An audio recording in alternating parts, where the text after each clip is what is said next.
ప్రభువైన యేసు క్రీస్తు యొక్క పరిశుద్ధ నామంలో మీ అందరకు అమలాపురం హౌసింగ్ బోర్డు క్రీస్తు సంఘము మరియు కాకినాడ బాపూజీ నగర్ క్రీస్తు సంఘముల తరపున సత్య సువార్త అనే మా టీవీ ప్రసారాలకు స్వాగతం తెలియజేస్తూ ఉన్నాను. వాళ్ళ ధ్యానాంశం ఏంటంటే గెలుపు ఓటములు. ధ్యానాంశం ప్రార్థన చేసుకుందాం. పరలోకమందున్న మా ప్రియ తండ్రి, నీ పరిశుద్ధ నామమునకు స్తోత్రములు స్తుతులు తెలియజేస్తున్నా తండ్రి. గెలుపు మరియు ఓటమి ప్రతి మనిషి జీవితంలోనూ కూడా తండ్రి ఎదురవుతూ ఉంటాయి నాయన. అయితే వీటి నిమిత్తము ప్రసంగిస్తూ ఉండగా నీవే నాతో ఉండి మాట్లాడి గెలిచినప్పుడు ఓడినప్పుడు ఏ రీతిగా ఉండాలో మేము తెలుసుకోవటానికి ఈ ప్రసంగం మాకు సహాయపడేలా చేయమని క్రీస్తు యేసు పరిశుద్ధ నామములో ఈ ప్రార్థన చేయించున్నాము తండ్రి, ఆమేన్. ధ్యానాంశము గెలుపు ఓటమి. గెలుపు ఓటములు ఇవి ప్రతి మనిషి జీవితంలోనూ కూడా జరిగేవి. మనం కేవలం పార్టీలను మాత్రమే చూస్తాం కానీ మన జీవితంలో మనం గెలిచిన సందర్భాలు, ఓడిపోయిన సందర్భాలు, గెలిచినప్పుడు సంతోషించిన సందర్భాలు, ఓడిపోయినప్పుడు కృంగిపోయిన సందర్భాలు మన జీవితంలో అనేక మనం చూస్తూ ఉంటాం. ముఖ్యంగా వ్యాపారంలో చూసినట్లయితే లాభాలతో ఉన్నప్పుడు వాళ్ళు ఎంతగానో విజయం సాధిస్తూ ఉంటారండి. వాళ్ళు లాభాల్లో ఉన్నప్పుడు పొంగిపోతూ ఉంటారు. అలాగే ఒకేసారి మళ్ళా నష్టాలు వచ్చినప్పుడు కృంగిపోతూ ఉంటారు. వ్యాపారంలో లాభ నష్టాలు సర్వసాధారణం. అలాగే మన స్టాక్ మార్కెట్ చూసినట్లయితే ఒకసారి డమాల్ అంటాడండి, ఒకసారి అంటే స్టాక్ మార్కెట్ డమాల్ అంటాడు, అంటే ఏంటి పడిపోయిందండి. రికార్డు స్థాయి అంటాడు ఇంకొకసారి. మరలా మనం చూస్తూ ఉంటాం. మన జీవితంలో కూడా ఎత్తుపలాలు ఉంటాయి, ఒడిదుడుకులు ఉంటాయి. వీటన్నిటిని అధిగమించి ముందుకు సాగిపోవటమే జీవితం అంటే. ఇంతవరకు నా జీవితంలో ఓటమి చూడలేదు అన్నవారు ఎక్కడా కూడా లేదండి. ప్రపంచ చరిత్రలో చూసినట్లయితే అనేకసార్లు ఓడిపోయి గెలిచిన వారు ఉన్నారు, గెలిచి ఓడిపోయిన వారు కూడా ఉన్నారు. మనం చూస్తూ ఉన్నాం. మన జీవితంలో, మన క్రైస్తవ జీవితంలో కూడా ఎన్నిసార్లు మనం పడిపోయి ఉంటాం, ఎన్నిసార్లు మళ్ళీ లేవనెత్తబడి ఉంటాం మనం. కనుక జీవితం అంటే ఒకేలా ఉండదండి. అది సాపీగా పోయే నావ కదండి జీవితం అంటే. ప్రయాణం చేస్తున్నప్పుడు తుఫాన్లు వస్తూ ఉంటాయి, ఇంకా చాలా రకాలుగా మనకి ఎదురవుతూ ఉంటాయి. ఇవి సర్వసాధారణం. గెలుపు ఓటమి అనేది సర్వసాధారణం. అయితే గెలిస్తే దేవుడు గెలిపించాడని, ఓడిపోతే దేవుడు ఓడించాడని చెప్పి మనం అనకూడదు. మనం ఎందుకు అనకూడదు? ఇవాళ చాలామంది మాట్లాడుతూ ఉన్నారు. ఏమని మాట్లాడుతున్నారంటే, ఒక పాస్టర్ గారు మాట్లాడుతున్నాడు. ఏమని మాట్లాడుతున్నారంటే, జగన్ విగ్రహారాధన వైపు వెళ్ళిపోయాడు కనుక దేవుడు అతన్ని ఓడించాడని మాట్లాడాడు. దానికి వేరే అతను ఇంకో కౌంటర్ ఇచ్చాడండి. అది వేరే సంగతి. మనకి అంటే ఇంతకు ముందు గెలిపించి దేవుడు, ఇప్పుడు ఓడించింది దేవుడు అని ఆయన మాట్లాడాడు. అంటే ఆయన వెర్షన్లో అని చెప్పాడండి. ఇంకా బయట వారు అనేక రకాలుగా బైబిల్ పట్టుకున్నాడా, దేవుడు ఏం చేశాడు, దేవుడు దేవుడు అన్నాడని చెప్పి మాట్లాడి అపహాసం చేసిన వాళ్ళు కూడా మనకు కనపడుతూ ఉన్నారు. నేను ఒక రాజకీయ పార్టీల గురించి మాట్లాడట్లేదు, కానీ నేను సర్వసాధారణంగా జరిగే దాని గురించి నేను మాట్లాడుతూ ఉన్నాను వేళ. ఎందుకంటే ప్రతి మనిషికి కూడా దేవుడు జ్ఞానం ఇచ్చాడు. ప్రతి మనిషికి జ్ఞానం ఇచ్చాడు. ఈవేళ ఆ జ్ఞానంతో మనుషులు ఎక్కడెక్కడికో వెళ్ళిపోతున్నారు. మనం చూస్తున్నాం. మన ఈవేళ దేవుడిచ్చిన జ్ఞానాన్ని ఉపయోగించుకుని కొంతమంది ఎక్కలేని ఎత్తైన స్థానానికి వెళ్ళిపోతుంటే, కొంతమంది ఏమీ చేయలేక అక్కడే ఆగిపోతున్నారండి. జీవితంలో గెలవలేక ఓడిపోయిన వారు అనేక మంది ఉన్నారండి. ఈవేళ గెలిచిన వారి కంటే ఓడిపోయిన వారు ఎక్కువ మంది ఉన్నారు ఈవేళ మానవ జీవితాల్లో కానీ, కుటుంబాల్లో కానీ, ఎక్కడైనా సరే. మనం ఈవేళ చూడండి, ఒక ఉద్యోగానికి 100 మందికి పైగా పోటీ పడుతున్నారండి ఒక్క ఉద్యోగం కొరకు. ఒకడు గెలుస్తున్నాడు, 99 మంది ఓడిపోతున్నారు కేవలం ఒకే ఒక ఉద్యోగం కోసం. అంటే 1:100లో చేస్తున్నాడండి కొన్ని ఉద్యోగాలు. అలాగనే ఒక 1000 ఉద్యోగాలు వేస్తే 1,00,000 అప్లికేషన్లు వెళ్తున్నాయి, 2 లక్షల అప్లికేషన్లు వెళ్తున్నాయి. ఎంతమంది గెలుస్తున్నారు దాంట్లో? గెలిచిన వారు ఎంతమంది, ఓడిపోయిన వారు ఎంతమంది? మళ్ళీ ఓడిపోయినాడు ఏం చేస్తారు? మళ్ళీ ఇంకో నోటిఫికేషన్ పడితే దానికి ప్రయత్నం చేస్తూ ఉంటాడు. మనం చూస్తున్నాం. మనం కనుక ఎందుకు ఇలాగా, వాడు ఎందుకు గెలుస్తున్నాడు, వీడు ఎందుకు ఓడిపోతున్నాడు? వేళ మెడిసిన్కి రాస్తున్నారు. వేళ ఆ మెడిసిన్కి వెళ్ళేవాళ్ళు ఒకప్పుడు గవర్నమెంట్ స్కూల్లో, గవర్నమెంట్ కాలేజీలో చదువుకున్నప్పుడు వాళ్ళు మామూలుగానే ఉండేదండి ఎగ్జామ్. అంటే వీళ్ళ స్టాండర్డ్ని బట్టి కోచింగ్లు గీచింగ్లు అప్పుడు ఏమీ లేవండి. ఇప్పుడు ఇంతకుముందు ఓల్డ్ డాక్టర్స్ అందరూ ఉన్నారంటే కోచింగ్ సెంటర్స్ లేవండి వాళ్ళకి. కాలేజీలో ఎవరైతే ఎక్కువ మార్కులు వచ్చినాయో వాళ్ళు ఆటోమేటిక్గా ఆ మార్కులను బట్టి డాక్టర్ సీట్ ఇచ్చేసేవారు. ఇప్పుడు అలా కాదండి, ఎంసెట్ పెట్టాడు. ఈ ఎంసెట్ పెట్టిన తర్వాత ఇప్పుడు కొత్తగా కార్పొరేట్ కాలేజీలు వచ్చినాయి, కొత్తగా కోచింగ్ సెంటర్స్ వచ్చినాయండి. ఈ కార్పొరేట్ కాలేజీల్లో ఉదయం 5 గంటలకు బెల్ల కొడతారట వాడు. ఉదయం 5 గంటలకు బెల్ల కొడితే 5 గంటలు మొదలు పెడతారండి స్టడీ. వాళ్ళు పికప్ చేసుకుని అన్నీ చేసేసుకుని వాష్ చేసేసుకుని మళ్ళా బ్రేక్ఫాస్ట్ అయిపోయిన తర్వాత మళ్ళా 10:30కి అప్పుడు కాలేజీ తీసుకెళ్తారట వాడు. అప్పుడు కాలేజీ తీసుకెళ్తే మళ్ళీ సాయంకాలం 10 గంటల వరకు కూడా చదివిస్తారండి వాళ్ళు. అంటే ఏకదాటిగా 5 గంటలు మొదలుపెట్టి 11 గంటల వరకు చదివిస్తుంటే ఆ విధంగా చదివినటువంటి వాడు మెడికల్ సీట్ సంపాదిస్తూ ఉన్నాడండి. అంటే అనేక మంది వెళ్తున్నారు కదా, మరి కొన్ని వందల మంది ఎంసెట్కి వెళ్తున్నారు కదా, అందరూ ఎందుకు రాయటం లేదు అని ఆలోచన చేసినట్లయితే వాడు దాని మీద శ్రద్ధ పెట్టాడు. అది ఖచ్చితంగా నేను దాన్ని గోల్ చేయాలని చెప్పి అనుకుంటున్నాడు. తన జ్ఞానాన్ని అంతటినీ, తన సమయాన్ని అంతటినీ కూడా దాని మీద కేంద్రీకరించాడు, విజయం సాధించాడు. మిగిలిన వారు సమయాన్ని కేటాయించలేకపోయారు, దృష్టిని దానిపై కేంద్రీకరించలేదు కనుక ఓడిపోతుంటారు. గమనించండి, ఇక్కడ దేవుడు సీట్ ఇచ్చాడు, దేవుడు ఓడించాడని చెప్పకూడదని మనం. దేవుడు ఇక్కడ భౌతికమైన మేలుల విషయానికి వస్తే దేవుడు మంచివారి మీద చెడ్డవారి మీద ఒకే రకంగా చూస్తాడు దేవుడు. అంటే దేవుడిని నమ్ముకున్నవాడు ఎంబీబీఎస్ సీట్లు వచ్చేస్తాయి, దేవుడిని నమ్ముకున్నవాడు సీఎం అయిపోతాడు, దేవుడిని నమ్ముకున్నవాడు పిఎం అయిపోతాడు, దేవుడిని నమ్ముకున్నవాడు వ్యాపారులు ఎక్కడికి వెళ్ళిపోతాడు. ఇవి కరెక్ట్ కాదండి. ఎందుకంటే దేవుడు మనిషికి సామర్థ్యాన్ని ఇచ్చాడు. దేవుడిచ్చిన సామర్థ్యాన్ని, జ్ఞానాన్ని ఎవడైతే ఉపయోగించుకుంటాడో వాడు వృద్ధిలోకి వస్తాడు భౌతికంగా. అందుకే మాట్లాడుతున్నాడు. ఏమని మాట్లాడుతున్నాడు అంటే మత్తయి సువార్త 5వ అధ్యాయం 45వ వచనం చూసినట్లయితే మంచివారి మీదను చెడ్డవారి మీదను సూర్యుడు ఉదయిస్తున్నాడు. మంచివారి మీద వర్షం పడుతుంది, చెడ్డవారి మీద వర్షం పడుతుందని చెప్తున్నాడు అండి.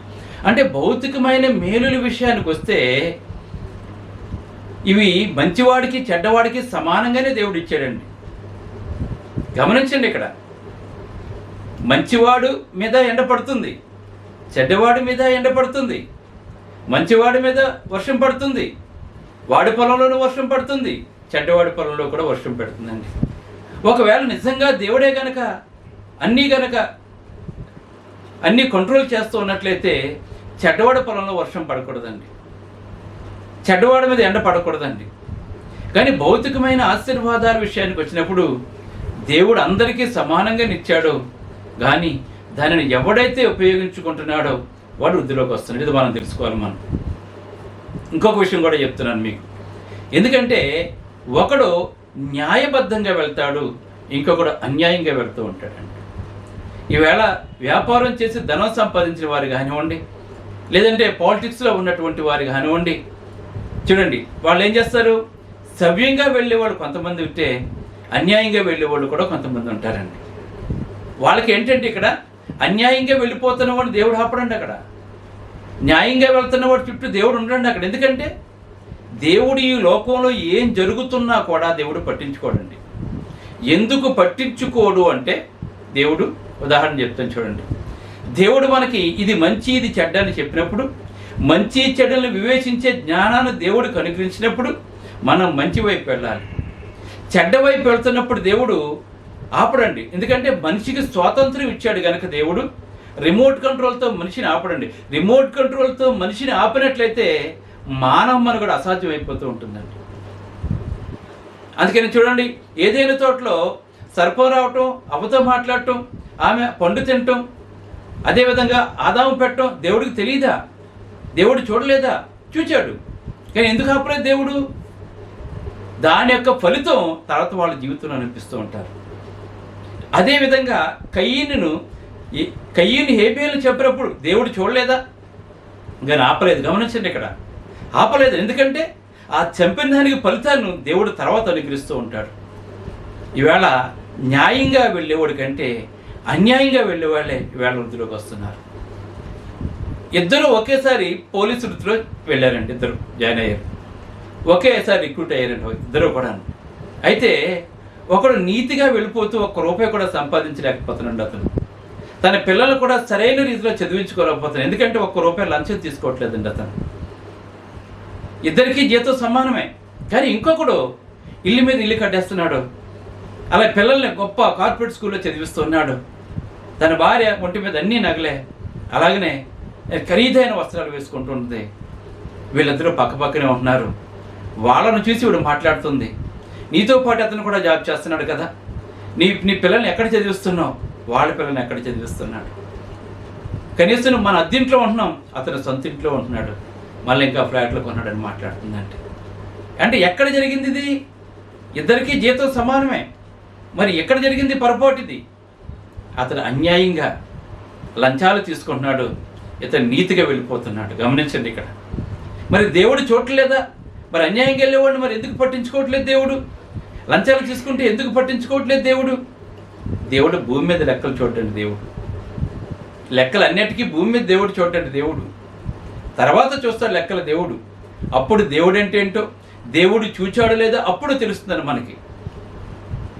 ఎందుకంటే దేవుడు మనకి జ్ఞానం ఇచ్చాడు. ఈవేళ మనం ఏదైనా చేస్తున్నామంటే దేవుడిచ్చిన జ్ఞానంతోటే. అంటే కొంతమంది నీతిగా వెళ్తూ ఉంటారు, కొంతమంది అడ్డదారిలో వెళ్తూ ఉంటారు, కొంతమంది గెలవటానికి ఏదైనా చేస్తుంటారండి దాన్ని వాళ్ళు. కానీ కొంతమంది గెలవటానికి ఒక అబద్ధం కూడా మాట్లాడరండి. ఈ లోకం దేన్ని నమ్మితే వాళ్ళు విన్ అవుతూ ఉంటారు. కనుక దేవుడే ఆ ప్రభుత్వాన్ని ఇచ్చాడు, దేవుడు ఈ ప్రభుత్వాన్ని కూలగొట్టాడు అని మనం అనకూడదండి. మనం ఈవేళ తుపాకీల వ్యాపారం చేసి కోట్లు సంపాదిస్తున్నాడు, దేవుడు వాడిని ఆశీర్వదించడని చెప్పి అంటాం మనం. అండ్ ఈవేళ ఎరాయి నమ్మి మత్తు పదార్థాలు అమ్మి కోటేశ్వర్లు అయిపోయారండి. ఈవేళ కోట్లకు అధిపతి అయిపోయారండి వాళ్ళు దేవుడు ఆశీర్వదించారని చెప్పి అంటాం మనం. అంటే వాళ్ళు బ్రతకటానికి మంచో చెడో ఏదో ఒక మార్గాన్ని ఎన్నుకున్నారండి వాళ్ళు. అంతే. ఎందుకంటే భౌతికంగా దేవుడు మనల్ని ఎవరిని పట్టించుకోడండి, అందరికీ సమానమే. కానీ దేవుడు ఎప్పుడు ఎంటర్ అవుతాడు అంటే, ఒక మంచివాడిని చెడ్డవాడు ఏదైనా చేస్తున్నప్పుడు తర్వాత దేవుడు ఎంటర్ అవుతాడండి. అది అతను దేవునిలో కనుక ఉన్నట్లయితే అప్పుడు తర్వాత ఎంటర్ అవుతూ ఉంటాడు. అందుకే ఇక్కడ ఇంకా మాట్లాడుతున్నాడు. అందుకే 128 వచనంలో నీ చేతుల కష్టార్జితాన్ని అనిపిస్తామని చెప్పాడండి. గమనించండి, మన చేతుల కష్టార్జితాన్నే మనం అనిపించాలి. నీవు న్యాయంగా వెళ్తే కొంచెం కష్టాలు ఉంటాయి. అందుకే నీతి కొరకు ఆకలి దప్పులు గలవారు ధన్యులైన మత్తయి 5:6 మాట్లాడుతున్నాడు. నీతికి వెళ్ళేవాడు ఏం చేస్తుంటాడు? ఆకలి దప్పులు కలిగి ఉండేది. ఇది బాబు ఇది చెడ్డు, మంచిది కాదు, ఇలా చేస్తే దేవుడికి ఇష్టం ఉండదు, ఇలా చేస్తే నేను పాపంలో పడిపోతాను, ఇది పాపం అని చెప్పి నీతి గలవాడు ఏం చేస్తాడంటే నీతి కొరకు జీవిస్తుంటాడు. వాడు ఇబ్బందులు పడిపోతుంటాడు. వాడి పరిస్థితి ఎకనామికల్గా చాలా దారుణంగా ఉంటుందండి వాడికి. అందుకే నీతిగా జీవించిన వాడు ఎవడైనా సరే ఆకలి దప్పులు కలిగి ఉంటాడండి. నీతిగా జీవించలేనోడు వాళ్ళు అన్ని సమృద్ధిగా ఉంటాయండి. వాళ్ళకి అధికారం, పలుకుబడి అన్నీ ఉంటాయండి వాళ్ళకి. ఎందుకంటే వాళ్ళు నీతిగా జీవించలేదు కనుక. ఈ లోకంలో ఇద్దరూ సమానమే, కానీ లెక్కలు దేవుడు ఇక్కడ చూడండి. ఇది మనం తెలుసుకోవాలి. మనం అందుకే నీ రెక్కల కష్టార్జితాన్ని అనిపించుకోమని చెప్తున్నాడు దేవుడు. ఇప్పుడు దేవుడు ఈ ప్రభుత్వాన్ని నాకు ఇచ్చేదండి అని ప్రార్థన చేసి ఇచ్చేడు దేవుడు. ఈ జాబ్ నాకు ఇచ్చే ప్రభు అంటే ఇచ్చేడు దేవుడు. నాకు ఇది కావాలి ఇచ్చే ప్రభు అంటే ఇచ్చేడు దేవుడు. ఎప్పుడు ఇస్తాడు దేవుడు? నువ్వు కష్టపడితే దాన్ని సంపాదించుకోవాలి దేవుడు. నీ కష్టాన్ని నీవు న్యాయబద్ధంగా సంపాదించుకోవటానికి నువ్వు ఎలా కష్టపడాలో దేవుడిని అడుగు, దేవుడు నేర్పిస్తాడు. అందుకే యేసుక్రీస్తు యొక్క జ్ఞానము నీ హృదయములకు తలంపులకు కావాలి ఉంటుంది. నువ్వు ఏం చెయ్యాలో దేవుడు తెలియచేస్తాడు మనకి. గమనించండి, ఇక్కడ మనం గెలిపోవటం దేవుడి మీద పెట్టకూడదని, మనం గెలిస్తే దేవుడైనా ఓడిపోతే ఇలా పెట్టకూడదని, మనం ఏ స్థితిలో ఉన్నా కూడా ఈ లోకంలో ఇప్పుడు మనం ఏదైనా మన జ్ఞానంతోనే సంపాదించుకోవాలి. మనం దేవుడు తెలియచేస్తాడు. అందుకే సోమరి చీమల యొద్దకు వెళ్ళమంటున్నాడండి సామెతలు 6:6లో. ఎందుకు చెప్తున్నాడు సోమరి? ఆ ఉదాహరణ ఎందుకు చెప్తున్నాడు?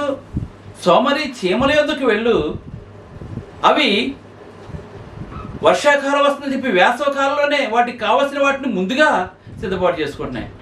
అంతే, కష్టపడి పని చేసుకోమని చెప్తున్నాడు దేవుడు. కష్టపడి పని చేసుకునేవాడు అంటే దేవునికి ఇష్టం. మనం కష్టపడకపోతే ఏది రాదని మనకు జీవితంలోనూ. మనం కూర్చుంటే ఏది రాదని మనకి. మన ప్రయత్నాలు మనం చేయాలి. అప్పుడు దేవుని యొక్క తోడు సహకారం మనకు ఉంటుందండి. మనం ఏమీ చేయకుండా. అందుకే చూడండి, మత్తయి సువార్తలో ఇంకో 6:26లో మాట్లాడుతున్నాడు. ఆకాశ పక్షులను చూడండి, ఆ విత్తవు కోయవు అయినను పరలోకపు తండ్రి వాటికి దయచేస్తాడని మాట్లాడుతున్నాడు. అంటే అవి చెట్టు మీద కూర్చుంటే ఆహారం వచ్చేస్తున్నాయి వాటికి. అంటే విత్తవు కొయ్యవు, మరి ఆహారం ఎలా వస్తుంది? అవి ఆహారం ఎక్కడున్నాయో, ఏ చెట్టు మీద ఉందో, ఎక్కడున్నాయో వెళ్ళి వెతుక్కుంటున్నాయి అవి. అర్థం చేసుకోండి. ఈవేళ మనం కూర్చుంటే ప్రార్థన చేస్తే చాలామంది బోధకులు బోధిస్తుంటారు, ప్రార్థన చేసేస్తుంటే అన్నీ వచ్చేస్తాయని చెప్పి అంటుంటారు. తప్పది. నీ రెక్కల కష్టార్జితం సంపాదించుకోవాలి. దేవుడు నీకు ఇచ్చిన జ్ఞానాన్ని ఉపయోగించుకుని అది నువ్వు ఎలా సాధించాలో దేవుడిని అడిగితే దేవుడికి జ్ఞానం దయచేస్తూ ఉంటాడండి. ఆ జ్ఞానంతో మనకు కావాల్సింది సంపాదించుకోవాలి మనం. అది ఎవరి ద్వారా, ఎలాగా?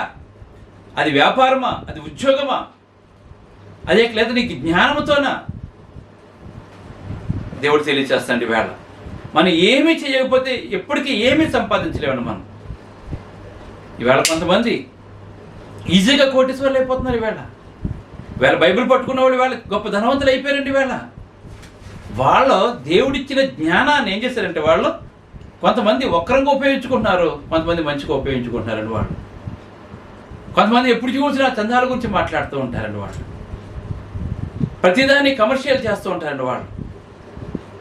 వాళ్ళు అంటే ఏంటనమాట, వాళ్ళ నోటి మాట దేవుడిచ్చిన జ్ఞానాన్ని వాళ్ళు ఏం చేస్తారంటే వాళ్ళు ఉపయోగించుకుంటున్నారు. వాళ్ళు మరి కొంతమంది అంటే నీతి కొరకు ఆకలి దప్పులుగా వారు ఏం చేస్తుంటారు, ఆ నీతినే ప్రకటిస్తూ ఉంటారు. వాళ్ళు అలాగే ఆకలి దప్పులు కలిగి జీవిస్తూ ఉంటారండి. మనం చూస్తున్నాం. మనం అలాగని చెప్పేసి దేవుడు వాళ్ళని బహుగా ఆశ్రదించాడంటే బహుగా ఆశ్రదించలేదండి. దేవుడు భౌతికమైనది ఇశ్రాయేలుకి ఇచ్చాడు. పాత నిబంధనలు ఉన్నాయి, కానీ భౌతికమైన దీవెనలు మనకు లేవని మనకి దేవుడు కొత్త నిబంధనలో ఓన్లీ ఆత్మ సంబంధమైన ఆశీర్వాదాలు మాత్రమే మనకి ఇచ్చాడు. క్రీస్తులో ఉన్నటువంటి వారికి, క్రీస్తులో ఉన్న వారికి ఆత్మ సంబంధమైన ఆశీర్వాదాలు మాత్రమే దేవుడు ఇచ్చాడు మనకి. భౌతిక సంబంధం అన్నీ మన చేతులతో మనం సంపాదించుకోవాల్సింది అంతే మనం. అందుకే ఎపిసి పత్రికలో మాట్లాడుతున్నాడు 3:20లో, మనలో కార్యసాధకమైన తన శక్తి చొప్పున అన్నాడండి. దేవుని యొక్క శక్తి చొప్పున మనలో ఇది చేయాలని, ఈ కార్యం చేయాలని మనం అనుకున్నప్పుడు, ఆ దేవునికి అప్పగించినప్పుడు దేవుని యొక్క శక్తి మనలో ఉంటుందండి. ఇప్పుడు దాని ద్వారా మనం చేస్తుంటాం. మనం ఇది గమనించాలి. మనం దేవుడు ఎలా చేశాడు, దేవుడు ఓడించాడు, దేవుడు గెలిచేశాడు, లేదంటే దేవుడు గెలిపించలేదు, ఆ దేవుడు కాదు, మరి ఆ దేవుడిని నమ్ముకుంటే ఆ దేవుడు ఎందుకు గెలిపించలేదని విమర్శలు చేసిన వారు కూడా ఉన్నారండి. విమర్శలు చేసేవారు కూడా ఉన్నారండి. బైబిల్ పట్టుకుంటే ఎందుకు ఓడిపోతారని మాట్లాడేవాళ్ళు కూడా ఉన్నారండి. ఈవేళ మనుషులను మోసం చేయాలి. మోసాలు చేస్తుంటే ఆనాడు ఏదైనా చోట్ల అవ కూడా మోసపోయింది. యేసుప్రభుని ఆశ్చర్యాలు అద్భుతాలు చేసినా కూడా జనులు యేసుప్రభు నమ్మలేదండి. వాళ్ళు ఈ లోకం అంతే. క్రైస్తవ్యంలో కానీ బయట కానీ ఎక్కడ చూసినా సరే నిజాయితీగా సువార్త ప్రకటిస్తున్నవాడు ఒక్క అడుగు ముందుకెళ్ళకపోతున్నాడండి. నిజాయితీగా సత్యాన్ని ప్రకటించేవాడు ఒక్క అడుగు ముందుకెళ్ళకపోతున్నాడు, ఏమీ చేయలేకపోతున్నాడండి. కానీ అబద్ధాలు చెప్పేవాడు ఈవేళ అబద్ధాలు మాట్లాడే వాళ్ళు ఈవేళ సెలబ్రిటీలు అయిపోతున్నాడు ఈవేళ లోకంలో. ఎందుకంటే వీడి జ్ఞానాన్ని న్యాయబద్ధంగా ఉపయోగిస్తున్నాడు. వీడి ఈ జ్ఞానాన్ని ఏం చేస్తున్నాడు? వీడు అక్రమమైన మార్గంలో వెళ్తున్నాడు. వీళ్ళు సక్రమైన మార్గంలో వెళ్లకుండా జ్ఞానాన్ని కనుక. ఎందుకంటే ఇప్పుడు చూడండి, మనం ఒకటి కావాలనుకున్నవాడు ఏం చేస్తుంటాడు? అది పొందడానికి ఏదైనా చేస్తుంటాడు. రాజరికంలో చూసినట్లయితే పదవి కోసం తండ్రిని చంపేసిన వారు ఉన్నారు. అలాగనే పదవి కోసం కుమారులు చంపేసిన వారు కూడా ఉన్నారండి. వాళ్ళు కూడా రాజులు అయ్యారు. మరి అది న్యాయమా? దేవుడు అలా చేయమని చెప్పాడు దేవుడు? అంటే అతను రాజుగా చేసిన వాడు దేవుడా? ఒకసారి ఆలోచన చేయండి మీరు. కనుక మన క్రైస్తవ జీవితంలో కూడా మన జీవితంలో అనేకమైన ఒడిదుడుకులు ఉంటాయి. గెలుస్తుంటాం, ఓడిపోతుంటాం, లేస్తుంటాం, పడిపోతుంటాం మనం. అయినా కానీ మనం పరుగు ఆపకూడదండి. మనం దేవుని అడగాలి. మనం, ప్రభా నేను ఈ పని చేయాలని చెప్పనుకుంటున్నాను తండ్రి, నాకు జ్ఞానం తెచ్చే ప్రభా, దీన్ని ఎలా సాధించాలో నాకు నేర్పించు తండ్రి అని దేవుణ్ణి అడిగినట్లయితే తనలో ఉన్న కార్యసాధకమైన శక్తి చొప్పున మనం అడుగు వాటినట్టుకంటే, ఊహించి వాటినట్టుకంటే అత్యధికంగా దయచేస్తారు. ఒకవేళ ఈ లోకంలో ఈ లోకస్తుల వల్ల మనం ఓడిపోయినట్లయితే దేవుడు మనం విడిచిపెట్టండి. దేవునిలో ఉన్నవారిని ఎప్పుడూ కూడా దేవుడు విడిచిపెట్టండి. ఎవరైతే మనకు అన్యాయం చేశారో వాళ్ళని దేవుడు చూస్తూ ఊరుకోడండి. దేవుడు మనం ఎన్నోసార్లు ఎంతోమంది క్రీస్తు సంఘ సహోదరులే మా సేవకు ఆటంకం కలుగజేశారు. అనేక సార్లు, ఒకరిసారి రెండుసార్లు కాదండి, పైగా సత్యంలో ఉన్నటువంటి వారే, క్రీస్తు సంఘ డైరెక్టర్సే చర్చ్ బిల్డింగ్లు నిర్మించుకోకుండా ఎన్నోసార్లు మాకు ఆటంకం కలుగజేశారు. వాళ్ళందరూ పెద్ద పెద్ద డైరెక్టర్స్ అని వాళ్ళు. అయినా కానీ మేము సువార్తను పాటిస్తున్నాం. దేవుడు ఎప్పుడూ విడిచిపెట్టలేదు. కానీ మేము కూడా అన్యాయంగా వెళ్ళినట్లయితే బోర్డు సంపాదించుకుంది. ఇవాళ చాలా సంపాదించుకుందాం మేము, కానీ మేము అన్యాయంగా పెట్టడం లేదండి. ఎందుకంటే నీతి కొరకు ఆకలి దప్పులు గలవారు ధన్యులని మాట్లాడుతున్నాడు. కనుక దేవునితో ఉన్నవారిని ఎవరైనా సరే అన్యాయం చేస్తే దేవుడు వారిని చూస్తూ ఊరుకోడండి. దేవుడు ఎప్పుడూ కూడా మనకు తోడుగా ఉంటాడు. ఎందుకంటే ఎవరైతే క్రీస్తు సంఘంలో రక్షించబడతారో, ఎవరైతే దేవుని యొక్క సంఘంలో ఉంటారో, ఎవరైతే దేవుని యొక్క కుటుంబంలో ఉంటారో, వారు ఎల్లప్పుడూ కూడా దేవుని కాపుదల్లో ఉంటారు. వారు నీతి కలిగే జీవిస్తూ ఉంటారు వారు. కానీ భౌతికమైన ఆశీర్వాదాలు అది మన చేతుల్లో ఉందండి. అంతా కూడా ఒకడు ఉద్యోగం సంపాదించుకున్నాడంటే, ఒకడు ఉద్యోగం సంపాదించుకోవట్లేదంటే దానికి కారణం ఎవరండి? వాడి ప్రతిభ.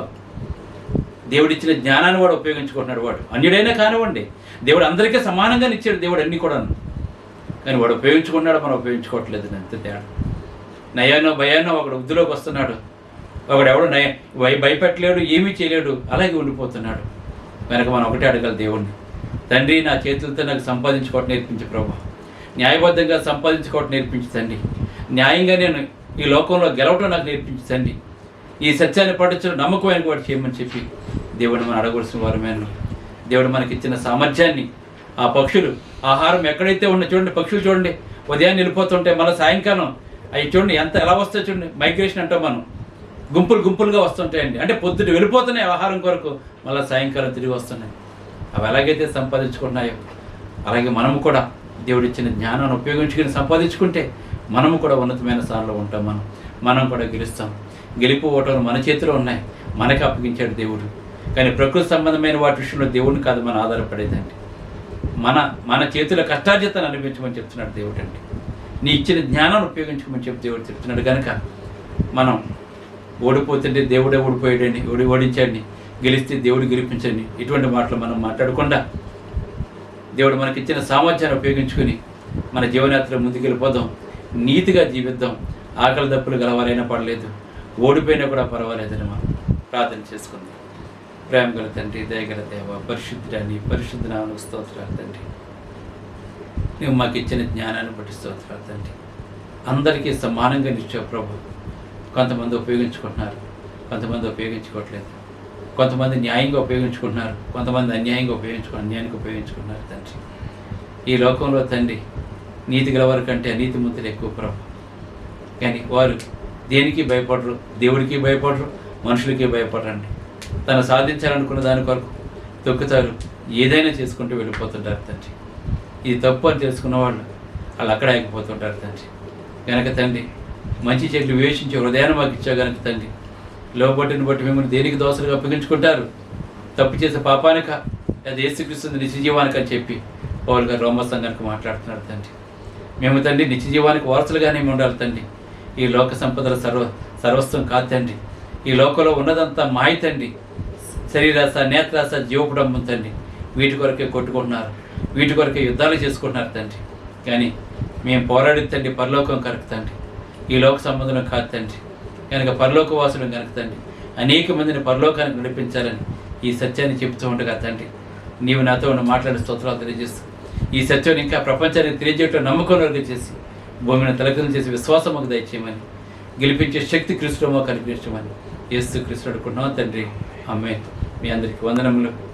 బ్రదర్ జార్జ్ రాజు వారా, church of Christ, housing board, Amalapuram, near KIMS medical college, Konaseema district, 532201. Mobile number 9848730355, 929331747. Email ID georgerajuvara@gmail.com. Website www.helpingforpoor.com.